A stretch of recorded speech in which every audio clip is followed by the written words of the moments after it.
মা বোনদের রমজানের যে রোজাগুলো ভাঙতি হয়েছে সেগুলো না রেখে সরাসরি শাওয়ালের 6 রোজা রাখা যাবে কিনা, নাকি আগে কাজা রোজা শেষ করা বাধ্যতামূলক?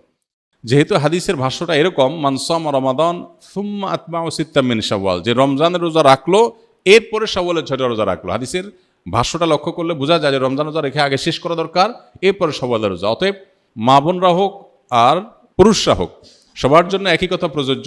রমজানে কোনো কাজা রোজা থাকলে আগে কাজাগুলো রেখে তারপরে শাওয়ালের রোজা রাখা উত্তম। কোনো কারণে যদি রমজানের ভাঙতি রোজা রেখে শাওয়ালের 6টা রাখা সম্ভব হবে না মনে হয়, কারণ রমজানে 10টা রোজা ভাঙতি হয়েছে, আবার এদিকে শাওয়ালের 6টা 16টা রোজা, এতগুলো রোজা তার এক মাসে রাখা তার জন্য টাফ হবে যদি মনে হয়, তাহলে সেক্ষেত্রে সে শাওয়ালের 6টা রোজা রেখে কাজাগুলো পরে আদায় করলেও ইনশাআল্লাহ তার শাওয়ালের 6 রোজার ফজিলত আদায় হয়ে যাবে। একটি রোজার নিয়তে কি কাজা এবং শাওয়ালের নফল উভয়ের সওয়াব পাওয়া সম্ভব? অর্থাৎ এক রোজায় কি 2 নিয়ত করা যাবে? না, এটা আপনি করতে পারবেন না। ফরজ রোজার নিয়ত করলে সেখানে আবার নফলেরটাও নিয়ত করতে পারবেন না, তবে নফলের 2টি একসাথে নিয়ত করতে পারবেন। যেমন সোমবার বৃহস্পতিবার রোজা রাখলেন, চাঁদের 13, 14, 15 রোজা রাখলেন, আবার শাওয়ালের রোজারও নিয়ত করে নিলেন, এখানে ইনক্লুড করতে পারবেন। 2টা নিয়তই একসাথে করতে পারেন।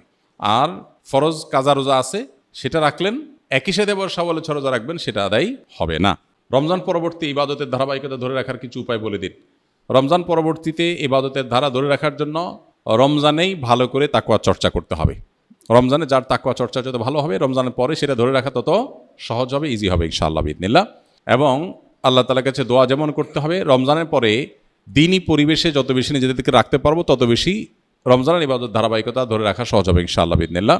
সেই চেষ্টা আমরা করব। রমজানের পরে আরেকটা ইবাদতের মৌসুম আসছে 2 মাস পরেই, সেটা হলো জিলহজের প্রথম দশক, 10 দিনের মৌসুম। এটা 30 দিনের মৌসুম, এটা হলো 10 দিনের মৌসুম। এই মৌসুমগুলোতে খুব বেশি সুন্নাহসম্মত আমলগুলো, কোরআন হাদিস বাতানো আমলগুলো যদি করতে থাকি, তাহলে 2 মাস পরে আবার রিচার্জ হয়ে যাবে, সেটা দিয়ে আমরা আবার কিছুদিন চলতে পারবো ইনশাআল্লাহ। এভাবে শরিয়া যে আদেশ নিষেধগুলো করেছে সবগুলো কিন্তু আমরা পরিপূর্ণভাবে পালন করি ইনশাআল্লাহ বিইذনিল্লাহ, সারা বছরই ইবাদতের ধারাবাহিকতা ধরে রাখা সম্ভব হবে। আল্লাহ তাআলা আমাদের সবাইকে আমলের তৌফিক দান করুন। রমজানের যে গুনাহগারগুলো ছেড়েছিলাম শয়তান মুক্ত হওয়ার পর, সেগুলো থেকে বাঁচার উপায় কি? রমজানে যে সমস্ত গুনাহগুলো আমাদের দ্বারা হয়ে গেছে, সেগুলো রমজান পরবর্তী জীবনে আমরা কিভাবে ছাড়ব? মূলত রমজান মাসে রোজার মাধ্যমে যে আমাদেরকে আল্লাহ তাআলা তাকওয়া চর্চা করতে বলেছেন বা মুত্তাকি হতে বলেছেন, রোজার এই বার্তাটা গ্রহণ করা, রোজার এই মর্মটাকে উপলব্ধি করা, এটা যদি আমরা করতে পারি, তাহলে রমজান পরবর্তী জীবনে ইনশাআল্লাহ তাকওয়া চর্চা করা আমাদের জন্য সহজ হবে। আর যদি রোজার মানে শুধুমাত্র সাহারি ইফতার মনে করি আর তাকওয়া চর্চার বিষয়টা না বুঝি, তাহলে সেক্ষেত্রে রমজান পরবর্তী জীবনে আসলে এর কোনো প্রভাব পড়বে না। শাওয়ালের 6 রোজা কি ঈদের পর দিনই শুরু করতে হবে, নাকি পুরো মাসের যে কোনো দিন রাখলে হবে? এই রোজাগুলো কি টানা রাখতে হবে নাকি বিরতি দিয়ে? শাওয়ালের 6 রোজা ঈদের পরপরই রাখতে হবে এমন কোনো বাধ্যবাধকতা নেই, তবে অনেকের জন্য সহজ হয় ঈদের পরপর রেখে ফেলতে পারলে, যাতে করে রোজার অভ্যাসটা থাকে, এর মধ্যে রেখে ফেলতে পারে, পরে আর রাখা হয় না, তারা আগে রেখে ফেলবে। আর যার সুযোগ আছে পরে রাখার বা দরকার আছে পরে রাখার, সে পরে রাখবে। এবং ধারাবাহিকভাবে রাখুক, সপ্তাহে 2টা করে, 1টা করে রাখুক, যেভাবে খুশি রেখে শাওয়ালের এই মাসের মধ্যে 30 দিনের মধ্যেই রেখে শেষ করতে হবে। আপনার জানা মতে শাওয়ালের রোজা রাখার সময় প্রচলিত কোনো ভুল আছে কি না, যা আমাদের এড়িয়ে চলা উচিত? শাওয়ালের রোজা কেন্দ্রিক খুব কমন বড় কোনো ভুল নাই, তবে ভুল ধারণা আছে কিছু। যেমন অনেকে মনে করেন শাওয়ালের 6 রোজা লাগাতার রাখতে হয়, ধারাবাহিক রাখতে হয়। যদি এই ধারণা এখন আস্তে আস্তে পরিষ্কার হয়ে গেছে আমার মনে হয়। শাওয়ালের 6টা রোজার ফজিলতটা আমরা জানি। নবী সাল্লাল্লাহু আলাইহি ওয়াসাল্লাম বলেছেন, মান সামা রমাদান সুম্মা আতবাহু সিত্তাম মিন শাওয়াল কানা কাসিয়ামিদ দাহর। যে ব্যক্তি রমজান রোজা রাখার পরে শাওয়ালের 6টা রোজা রাখবে, সে ব্যক্তি সারা বছর রোজা রাখার সওয়াব পাবে। এক হাদিসে নবী আলাইহিস সালাম এটার ব্যাখ্যাও করে দিয়েছেন।